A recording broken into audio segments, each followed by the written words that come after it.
পড়লে তো পাশ করাই যাবি, আমি একটু অন্যরকম চিন্তা করি, না পড়ে এঙ্গারে পাশ করা যায়। আচ্ছা বই বন্ধ করেছি আগে আগে ভাবি, আমার পেছনে আছে আমার এক বন্ধু, কিন্তু পড়াশোনা পায় না, কিছু সাথে ঘুরিয়ে ফিরে বেড়ায়, কিন্তু পড়বি না, আমার আশা থেকে হবি না। সাইডে ডানে মুড়ে তো নাই দেওয়াল আছে, কিন্তু বাই মুড়ে একটা বেড়সল আছে, আর বাই মুড়ে দেখতেও সুবিধে। বেড়সলটা মোটামুটি সুন্দরও আছে, পড়াশোনা তো মোটামুটি ভালোই, তাহলে একটা কাজ করলে কেঙ্কা হয়,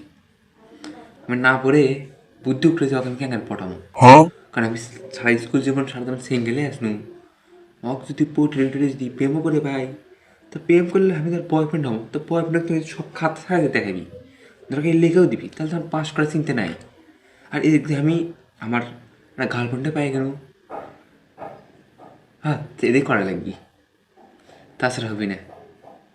এটা করলে ভালো হবি।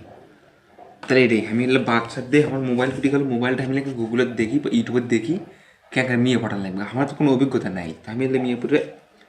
পরীক্ষা পাস করে নেবো হয়নি, এলে আমার কোনো টেনশন নাই, তো এলে বুদ্ধি, এত বুদ্ধি, আমি এত বুদ্ধিমান, আর আমার থেকে এলে পরীক্ষা দিয়ে নেয়, হ্যাঁ আমি এই প্লাসই পাবো, ওর থেকে আমি লিখে নেবো, ওকে আমি পটামো, পটে তাহলে গার্লফ্রেন্ডটা আমি পেয়ে গেলো, আর আমার তো পরীক্ষাতে পাস করে নেবো, আমার এক ঢেলে দুই পাখি মারলো, কত সুস্থ, আমি তো এলে কি আর কমো, এই কাম করা লাগবে, এই এলে কাম ছাড়া হবেই না,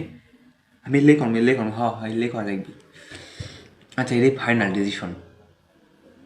হ্যাঁ এটাই ফাইনাল, আচ্ছা আচ্ছা।